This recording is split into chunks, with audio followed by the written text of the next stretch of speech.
Labas, apsidairyk, o dabar kiek įsiklausyk. Esi senojoje Alytaus dalyje. Ar buvai ką nors apie šią vietą girdėjęs? Šiandien vienas, kadais buvęs net keli senieji prieškariniai namai, šiuo Vilniaus gatvė 5 adresu mena įvairialypę istoriją.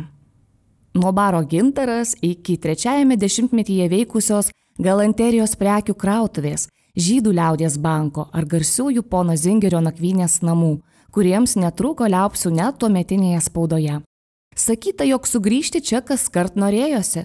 Savininko malonus būdas, rūpestis svečiais ir sąžiningumas – įgimti charakterio bruožai. Zingeris gražiai sugyvena su Alytaus visuomenė, jo sūnus daugiau skaito lietuvišką spaudą nei savąją.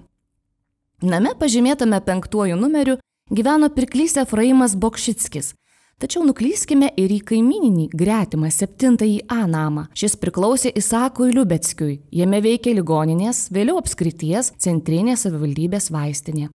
Šios istorija spalvinga, regis miestelėnams ji buvo labai brangi, galbūt todėl iki pat mums menamų dienų 2003 ir vadinta senamiesčio vardu, nors istoriją ženklino ir besikeitę šeimininkai, apiplėšimas ir netgi ištrėmimas.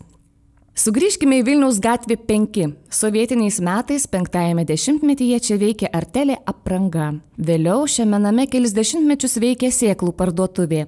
1988 metais ji laikinai buvo perkelta į Ligoninės gatvę.